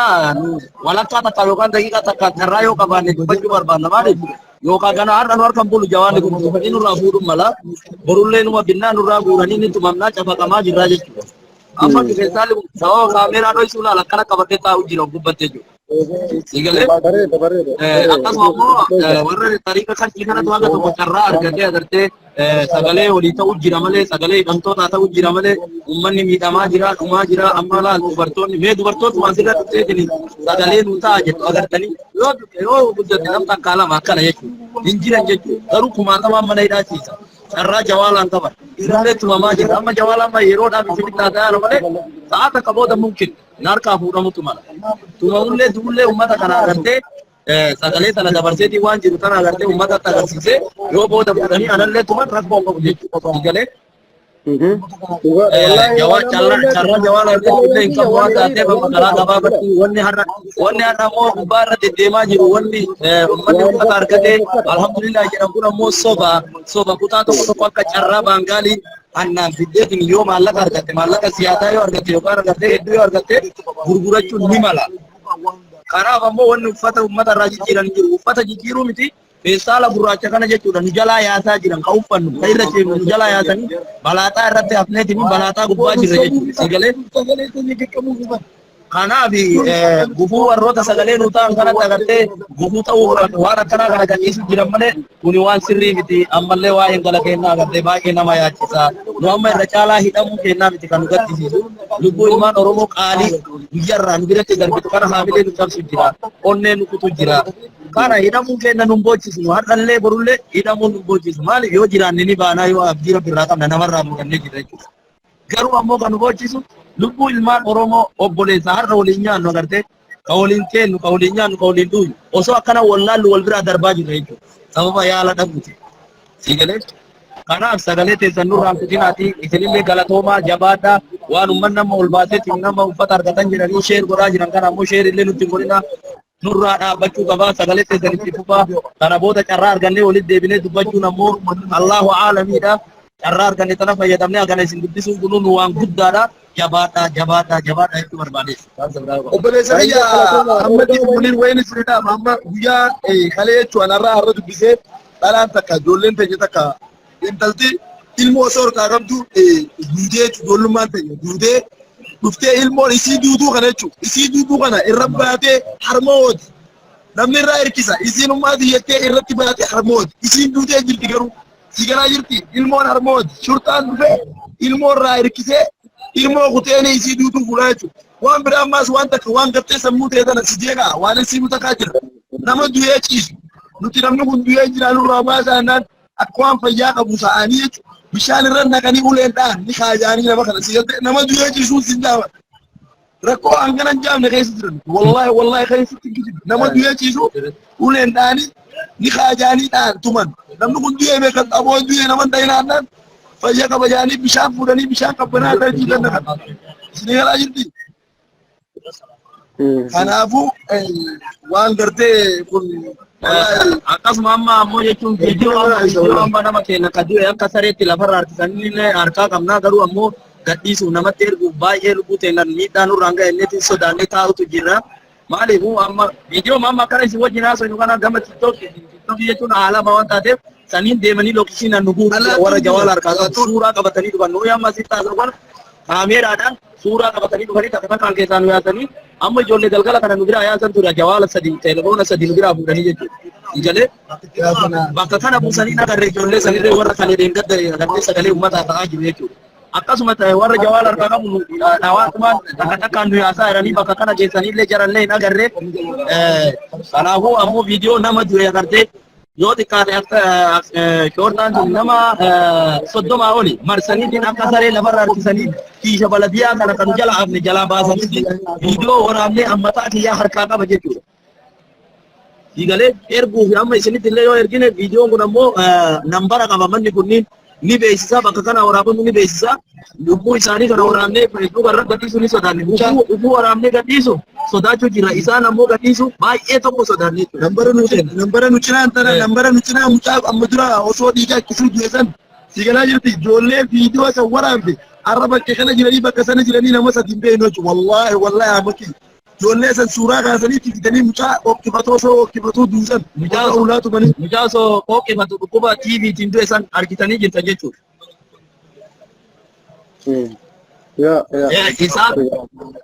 Isaan san amma ijoollee gaafsan waan san waraabde bakka kana buusanii agarre nam sadi.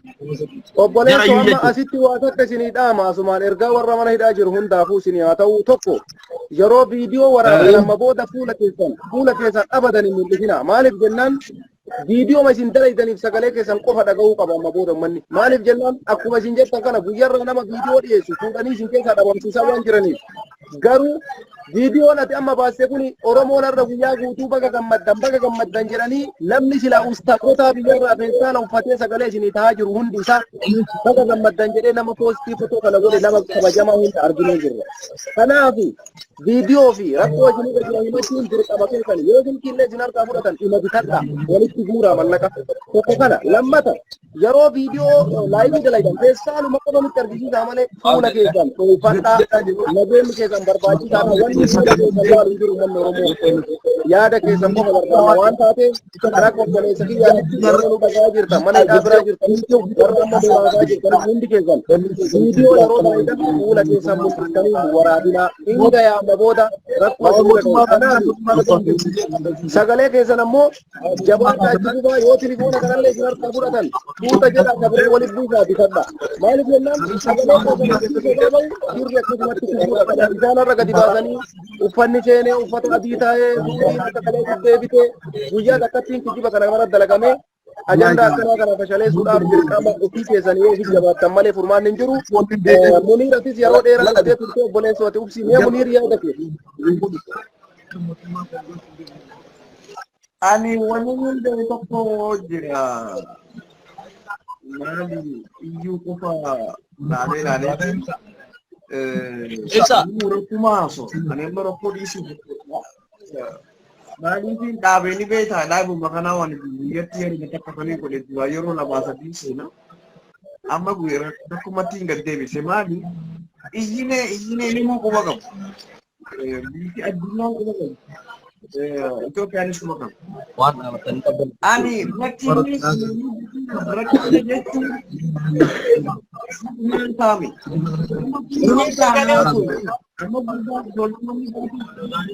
Muniir ijoollee ni kaasa sagalee kee ol kaasi ijoollee intarneeta isaanii jalaan fiddu wayita isin sagantaa keessan dabarfatan jarra jechuun haa dhaggeeffatanii intarneeta isaanii irraan fiddu sagalee kee ol kaasi ati namni haa dhaggeeffatu ufitti haasaa namoo namaaf haasaa Ol fuudhii haasa inni.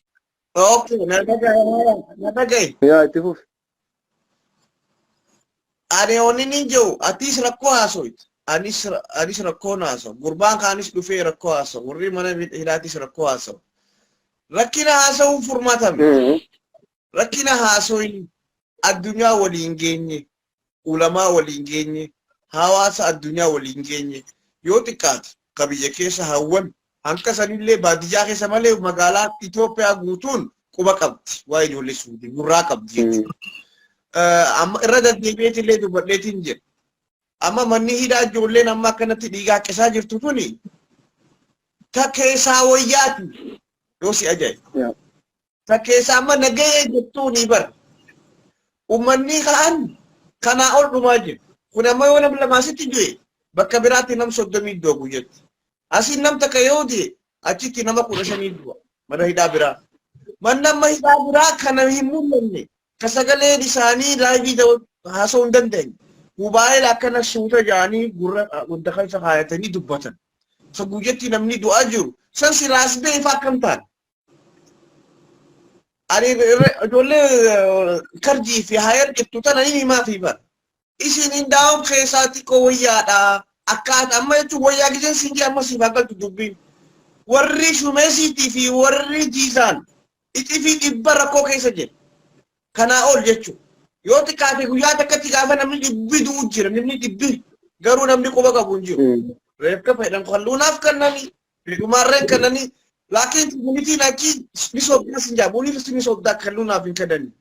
Aboo namni tarjii kaayuu hin jiru namni keenya ajaa'ee jechuudha. Indaawam karjii magaalaa guddoo nagaya jechuu dandeessa akkani namni amma namni irraa booyaa akkani namni lubbuun bo'u ka garaa dhiitanii unta baasan san namni rabbiitu quba qaba rabbumaa quba qaba. Saniif obboleeyyan kiyyaa waan inni isiniidhaaf asirratti baanee ajandaa godhannee aboola akkas jee akkasii miti. Bilchiginnaan galee Mustafaa Jaarraa hojii haasawaatu. Fi baantii fufaa hojii haasawaatu. Inni daqiiqaa lama seenan dhaafna naqee yoo xiqqaatee daqiiqaa za'a tokkoo fi daqiiqaa 50 waliin haasuu ni ibsateen jechuudha. Baantii fufaatillee gama kiyya dhaabbatee hojii haasawaatu. Dubbiin gabaaf duuba. Ifa ta'ee jira. Warri achi jiru juuntaa fi shaneedhaa haji Mustafaa Jaarraa.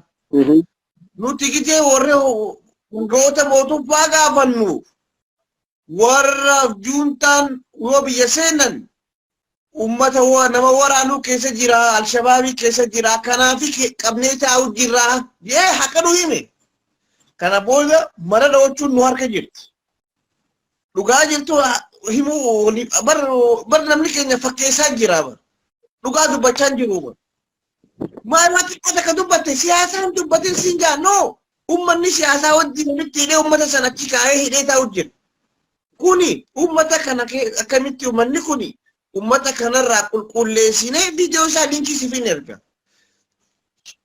Warri achi keessa jiru mootummaa Suudiitiif qabee taa'u jira.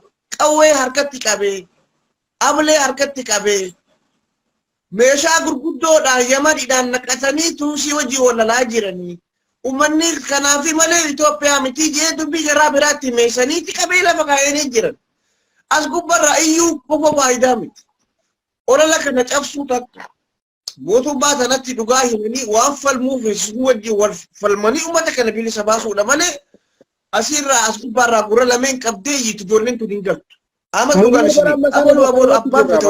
Asirratti fakkeenyaaf waan tokko siin jedhaan nuti siyaasaan fayyadamu. Sababiin isaa maaliifi warra silaa ulamaa'iidha nama beekamaadha ummata deema jennu san kaasuu waan barbaannuuf siyaasaan fayyadamne. Gaafa nuti siyaasa fayyadamne waan ammati jettu kana fayyadamne hin ka'u ummanni. Ummata kaasuudhaaf ammoo nu siyaasatti hin seennu. Waa'ee siyaasaa dubbachaa hin jiru sababii malee miti. Nutis ammoo akka itti ummata biyyaa kaafnu dalagaa jirra. Jabaa qabnu, sheeka qabnu, qeesii qabnu. Hayyuu qabnu abbootii gadaa ustaazota gurguddaa ka akka ustaaz Hajji Ibrahim bakka bu'aa ummata muslima Oromiyaa ustaaza keenya Sheek Amin Ibro jarri akkanaa kun akka ummata Oromoo dura gadi baanii hiriira gaggeessanii ummanni isaan duubaan hiriiru godhaa jiranu. Kanarratti yoo ati siyaasatti galte mootummaan siyaasa jira. Siyaasa gaafa seenne ijoolleen taaftee ni miidhamti. Isaan akka jedhan siyaasatti nu harkisan duuka deemuu hin qabnudha. Nuti osoo waa baay'ee agarru cal'isnee deemaa jirra. Gaafa Iskeentar Naggaa gadi ba'ee faannoo Oromiyaa galchina jedhu arguu wallaallee bara. Ajandaa kanan godhannu kallattii keenya nama harkaan jijjiirru qabsoo qabne galmaan ga'uu qabna. Yoo ijoollee Suudi Arabiyaan baraariin Oromiyaa wanni jedhamu hin jiru. Kaayoon keenya kana. Ijoolleen tuni waan jarra achi jirtuuf nama siyaasatti osoo sii deebise waa dhibba siyaasa'uu danda'a. Garuu hin barbaanne. Hin haasa'u. Madda galii maalii jedhanii goysaa jiran. Wannummaan kana naasofnu kaa nuti kanan fayyadamnu abadan. Kana yoo siyaasatti seente uummata kana taaftee waan isaan jaamu baay'inuu amma waan isaan ja'u jiranii beeksiifuu jira. Wanni isaan ja'u jiran kanaaf rakkoon akka mootummaa Itoophiyaa bira jirtu adda baafannee jirraa dhaaban. Kanaafuu rakkoon akka mootummaa Itoophiyaa bira jiru gaafa Lukaaniin jedhan Eltirarraan Suudii dhaqee warroonni gaafa deengaddaa sheekoleen maaliin jedhan achi dhaqan beeyne bar rakkoon Itoophiyaa akka jiru hin beeyna. Mootummaan Itoophiyaa akka ijoollee kana galchuun barbaanne hin beeyna. Sababii inni diduufis hin beeyna. Garuu nuti ammoo waan isaan didaniif san maqaan kaasnu. Ijoollee tanaa qottoonfannee akkanatti itti Oke, engkau hindi biar kalian kesan nuhimeda. Kalian Mustafa Jarrah kasih ada luas. Munirada Amma dhugaa wanni ijoo dubbachuuf barbaade. haasaa Mustafaa Jaarraa haasaatiin ture keessatti waa baay'eedha beekatuma jalaa callisee anillee beektaa haa haasa'umaa fi gowwaa kolfisiisanii ilkaan laakkaa'uu jedhanii waa baay'ee adda baasee jira. Paartiin siyaasaa maaliidhaaf irraa gadi bahee dubbachuu didee wanta jedhus kaasee dubbatee jira. Ummanni Ameerikaa kan siyaasaaf hiriira bahumaa ummata kanaaf hiriira bahuu didee jedhee dubbateef jira. Jechoota inni dubbate san keessa waa baay'ee hin tuffatinaa biltsiginnaadha. Aangoo gadaanaa qaba jettanii hin tuffatina. Biltsiginnaadha gatii ta'eef tuffii hin qabduyyu. Wal inni Dhugaa keetti kanaafin jiru jira bara. tuffatamuu hin qabu. Wallahi tuffatamuu hin qabu. Maaliidhaafi warra taayya walii oolu warra tanaka hangaasaa walii oolu keessaa isa tokko. Mustafaa Jaarraas hin tuffatinaame. Sila kana gatii ta'eef ummanni Ameerikaa keessaa maa hiriira bahuu dide. Ijoollee ka siyaasaatiifuu hiriira bahanii baradoo keessa bulanii. Ijoollee kanammaa hiriira bahuu didanii. Hatta ummata biyyaallee maa hiriira bahuu didan jennaan ummata biyyaa isinii. Ummanni biyyaa yoo hiriira karaa nagahaa bahe isin qawweedhaan ol deebisaa jirtanii qawwee ajjeesaa jirtanii jennaan ka biyyaa yoo kana rakkate ka Ameerikaa maan rakkatee jedhe. Ka Ameerikaa maa hiriira bahuu didee jedhe. Inni na dhibe keessaa asirratti. Dhiiroo ijoolleen kun siyaasa tokko keessa hin jiranii dirqama ummanni Ameerikaa hiriira bahuufii qaba. Dirqama ammoo ummanni biyya keessaa hiriira yoo bahe abiyyi galchuu qaba. Dirqama abiyyitti hiriira baanu malee adaa hiriira itti bahan malee adaa Oromoodhaa ijoollee dhumataa jirtu kana galchuu hin qabu. Galchuu fedhii hin qabu. Wanta jedhu achi keessaa jechoota isaa keessaa waa baay'ee huban. Deephee ammoo paartiin faannoo ibsa kennee jira ijoollee kana nuu galchi jedhee ibsa baasee jira maal jedhee jira. Paartiin kun waan maaliidhaaf barreessuu dide maaliidhaaf ijoollee kana sagalee ta'uu didee jedha. Dubbi asiin gisee ati deemtu asiin fidee siyaasa si harkaa naqa. Garuu amma jarri bakka kana culullee deebisu. Mustafaan maal barbaada beektaa? Nam tokkocha dubbachiisuuf uummanni Itoophiyaa kun marti dachiin hanqatte. Jawaariin dubbachiisuuf bar paartiin siyaasaa yeroo dhibba ibsa baase KFO yeroo lama baase ittiin himtu ati. ABO yeroo lama baase paartiin biraa kami biltiginnaan yoo ta'e paartii isaati akkuma ati jette. Garuu isaan paartii soqaa hin jiran. Jawaarii kana maa cal'isee? Ila bar dubbiin siin galu bara. Ila qoyi kan fitadhaan. Jawaar maa cal'isee? Inni dubbachuu qabaadha. Paartii gaafa jedhe paartii KFO laali yeroo lama ibsa baase. Tokko waa'ee marii biyyoolessaa jettanuyyuu dhiisa. Ijoollee Suudii galchaa jedhee kaleessallee ibsa baase. ABO'nis adda durummaadhaan yeroo lama ibsa baase. Mustafaan paartii biraa paartiin Oromoo qabu yoo paartii duraan Kamaal galchuu sun jiraatee ibsa baasuu dhabe ani hin beeku. Garuu inni namni inni keessatti soqaa jiru Jawaariin soqaa jira. Jawaar tokkicha. Eka siin galu kan ummata gowwaa soqaa jedhi. Ilaal Jawaar jechuun osoo waan fedhe galee Jawaar. Waa'ee ijoollee Suud Arabiyaatiif jecha osoo jecha takka Jawaar dubbate isatu jeequmsa kaase. Isatu akkas godheedhaaf gadi bayanii bor waan ajandaa ittiin haasa'an dhaban. Waan Jawaariin ittiin dubbatan dhaban. Waan jedhan dhaban. Sami hanqate dachitu hanqate. Kanaaf isa dubbachiisuudhaan Mustafaan waa'ee paartii siyaasaa sii kaase malee paartiin siyaasaa nu qabnu KFO ABO'dha. Lachuu baasan yoo ati jetteen deebisuu hin danda'u. Ka hiriira biyya alaa kan inni si gaafate diyaaspooraa Oromoo Ameerikaa fi Awurooppaa bahuudhaaf qophoorra jirranu. Hiriira ni gaggeessina. Hiriirri gaggeessinu ammoo feestaala uffannee akka Itoophiyaan karaa feestaala taate wasaakaa taatu irratti dalagaa jirra kana. Kana itti himuu qabdan kanas itti deebisuu kunis salpha. Maaliif jennaan nuti hiriira bahuun qallaalidha. Imbaasii Suud Arabiyaa dura dhaabanne addunyaattis Awurooppaattis Ameerikaattis lubbuun uummata Itoophiyaa seeraan qabamaa kan jirre Itoophiyaan akka mootummaa hin qabne kana argisiisuudhaaf itti dalagaa jirra. Garuu Jawaarii isaan dubbachiisuu barbaadan kana har'as boris iftaanis hin dubbatu Jawaar. Waan fedhe osoo ta'e. Asirratti kootu dhugaa nagaa qaban funyaanii baate. Kan wanti jiru malee wanti Mustafaan paartii barbaadee inni nama dhuunfaa kana dubbachiisuuf. Achirraa yoo hangadi bu'ee jedhe maal mucaan tokko duuba kootiin dhufee arrabsee ka'ee maal itti fuufe. Jawaar gaafa hidhaa keessaa bahe ijoolleen kun mana hidhaa kana keessatti sagalee Jawaarii gammachuu isaa ibsataa turanii maa hin galchiniree Jawaarii. Jawaariin su'adha maa sagalee hin ta'iniifiree jedhe kaa jechaa tamma jettirra sii deebisaa laal. Achuma siif gala garuu Jawaar usuu dubbatee ijoollee kana as keessa Jawaar si haa galchuu jedhanii ijoollee kana as keessa ukkaamsisuu malee. Jawaariin maan si haa deebisu jedhanii osoo amma Jawaar waa barreessu. Mee Jawaar si haa galchuu jedhanii Jawaar garuu dhagaisitti maan. Mucaan amma akka hidhee si arrabsu suni wallaalummaa isaati. Ka biyya bulchaa jiru Jawaarii miti. Abiyyi Ahmadi. diqqaattee guddattee akkuma jette Mustafaan irra Adaanechi bira dhaqee fotoo ka'aa jira ani isa tuffiifii miti akkuma sana hafuura Adaanechi ulateet fotoo kakka'ee as nu lallaalaa beekta Mustafaa tuffiifii miti akka inni waan biraa dadhabee osoo qilleensuma dhuufuu jaraallee ulatee hammatu itti dhaabuurri bu'aa biraallee dhabee jechuudha. Kan isaa dhiisi ka waa'ee Mustafaa waan biraa ta'ee dhuufuu jaraa inuma ulata waan biraallee dalaguu baata. Isaa miti amma dubbiin nu ajandaa siyaasaa keessa nu galchina walii galatti sitti macuululle laa. Nuti ka barbaannu isaan osoo Jawaar ijoollee kanaan sagalee ta'e Jawaar jechuun mangistiidha. Mangistii yaadee waan tokko godha. Dheengadda akka gaafadhaa irraa qabbee yeroo lama qofa waa barreesse. Feesbuuka dhabeetii miti. Nama jalaa sheer godhu dhabeetii miti. Nama isa hordofu dhabeetii miti. Jechi isaa salphaa ta'eetii miti. Maal barbaada namni kuni maqaa kiyyaan kaleessa nama hedduu dhume naan jechaa turanii. Maqaa Jawaarii waa bade naan jechaa turanii. Har'amee ani keessan galu ummannummaan keenya taaggalaa jiru. Jawaar ammoo uummata Itoophiyaa sanii olii hundaa miti. Wanni isaan keessatti isa balleessuu barbaadanii beekumsa isaa namummaa isaa waan beekaniif. Jawaararra sheekolee keenya ka sagalee ta'an kana caaleetii miti. Oromoo bakka maraa iyyitu kana caaleetii miti. Sagaleen nama kana maraa dhagaamuu dhabe akkamitti Jawaar qofa barbaada uummanni kun. Waan si ajaa'ibuu barmeet xiinxalli.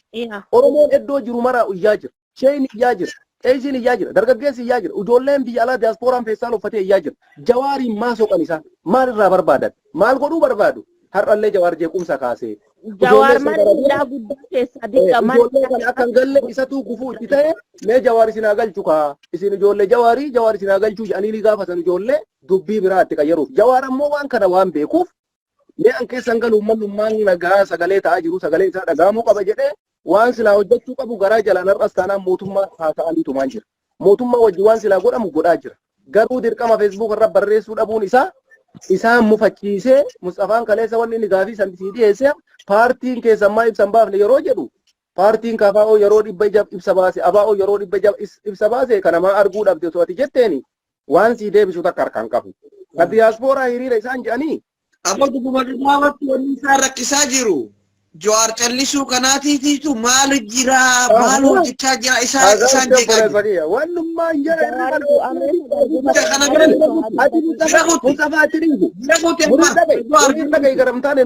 Mustafaa dhiisi Iskendar Naggaa wanni Iskendar Naggaa ayyama mootummaan godheefi jecha san faannoon Oromiyaa seenee ABO hiikkachiisuu qaba Iskendar Naggaa akka jedhu ka godhe mootummaan maaliif godhan Jawaar haa dubbatuufi Jawaar ammoo waan isaan yaadan osoo isaan hin dubbatiin sammuu jaraa keessa beeka hin dubbatu maaluma godhuu dandeessan Amadiisa keessaa nu baasa Mustafaa nutti fiddanii isintu beeka warri Mustafaa bira dhaqxanii achi fuutanii nu fiddanii wajjin mataa nu nyaatan nuti amma waa'ee ijoollee Saudi Arabiyaatitti jiru sagantaa kennallee ni xumurraa ajandaa keenya keessaa nu baastanii nuti siyaasa dubbanne amma wanni takkatti walit dhaamanne addaa gallu amma anis sa'aatiin qabu mee amma yaada kiyya kanallee walii qoqqoodaati warreen keessa jirtan hunduu aktivistiidha cululleelleen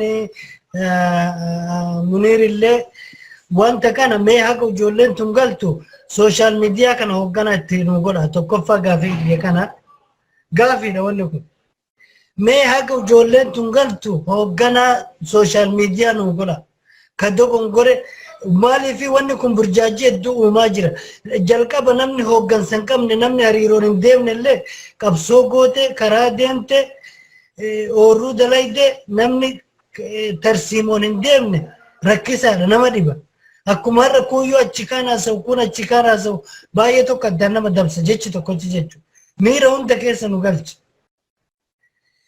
Isa kanaafi Ahmad waan kana irratti xiyyeeffadhaati nama muraasa waliin dubbadhaa mee haga ijoolleen darbiyaa tun galtu hoogganaa wayii nu godha nama miidiyaa hoogganu waan namni hin taane waan namni haasee fidanii darbanii fi yaada irra kennee murteessu. Asirratti yaada kee lamaffaati taphataa waa'ee sooshaal miidiyaa hoogganuu kun hin danda'amu sababiin isaa Oromoodha kanaaf fakkeenyaaf ati nama yaada dhufee waan hin taane dubbii ijoollee Saudi Arabiyaa irratti oofu nuti siin jirra dhugaa ammoo ijoollee Suudii irraa adda baafanna rakkoon jiru rakkoo Suudii irraa haasa'aa jirra waa'ee siyaasaatiin rakkoo ijoollee Suudii sakandii muraasa keessatti amma sa'a tokko keessa waa mara adda baafannee dhugaa jirtu murteessine kana bira dabree nama ajandaa godhe dhaabbadhu jenneen hundi kenna dhaabuu dandeenya saniifuu sooshaal miidiyaa namni abbaan barbaade dhuunfaan daataa isaa guuttatee waan barbaade haasa'uu waan danda'u kana dhoorguu hin dandeenyu garuu dhugaa ummanni baree akka nama san ummanni dura dhaabatu ijoollee wareegamaa jirtuufis shirama irra dalagee akka ummanni nama san dura dhaabatu irra dalaguu itti fufnaa dhugaani baasnaa tan asumaanii gaafii lammaffaa deebii kee lammaffaa waan jettu dubbadhu in xumurraanis amma sa'aatiin qabu ganama subii ani jedha.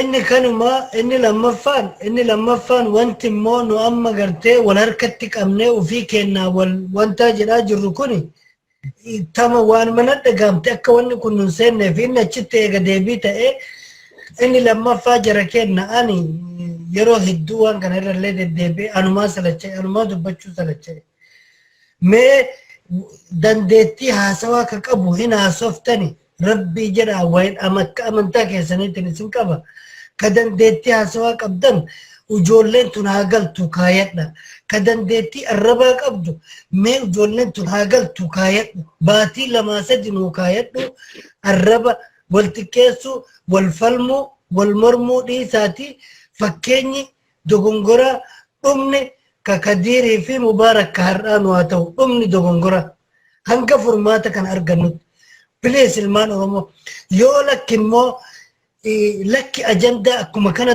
quuqee keessaan seena jette nu himiti nu asirraa ayyaa jiruu miti ahmadii miti dhiiga oromoo ka achi keessa miidhamaa jiru santu si waraana isatu fe'ee si ajjeesa osoo jarri du'e. Ayyee galatoomii nagaan jedhi kan yaada bareedaadha kana ittuma fufnaa nu martuu irra dalaynaa nuti atis dhugarraan dabin dhugarratti namni kamuu si wajjin dhaabbata waan taateef nama dhara dalagee ijoollee kana dura dhaabatu dura dhaabadhaa isiniin jennaa galatoomi nagaan jedhi obboleessi kiyyallee daqiiqaa takka jedha culullee atillee yoo waan dabarfattu qabaatiin ni baata sa'aatii nu qabnu waan ta'eef. Naa kennite amme. Daqiiqaa lama fudhadhu. An daqiiqaa takkallee naga anamma haasaa irraan hedu. Haasawni na bira ciisa yoo bane waan hin dhumanne wanni dhaamsa qabaan. Yeroo dheeraa wajjin qabna inshallah yoo rabbi jedhe dhaamsi ani isinii qabu isin namni mana tokko ijaaru citaa waliin saamu jette Oromoon. Sagaleen kenna yoon anis gara tokko harkise atis gara tokko harkiste bu'aa hin argannu. Anumaaf situ warrumaa sirraa iyyuu wal dhageeffata malee hayyuun gurguddaan bootaa nuun kennu wal argaa keessa wal argaa asirra fidi mubaarakiin asirra fidi warra biyyuu hedduu qabu waliin mari'adha keessa wal dubbisa wanni ati kotti amma tokko achi live irra jiraatu kun achi live irra jiraatuun faayidaa hin qabu waan ati dubbatte sun garaa kiyya keessa dubbatuu qabuu qabda garaa mucaa culullee tana keessa dubbatuu ta'uu qabda yaada tokko furmaaninu ijoolleen tun galuu waan taateef waliin harkifnu dhimma dhuunfaa keessan galu duula walirratti hin bannu wal argaa mari'adha yaada hawaasaa fuudha hawaasni kun yoo maal nu dubbane nu dhageeffataa jedha yoo isin walii gallee nu warra asirra iyyu kun dubbatu kun yaada tokko qabate hiriirri biyyarratti waamame maaliif fashalaa'e ka abbaan intalaa gadi ba'uu dadhabe nun dhagayin ka obboleessi nun dhagayin ka haati nun dhagayin ka abbaan nun dhagayin mootummaan nun dhaga'u kun waan biraa dalagaa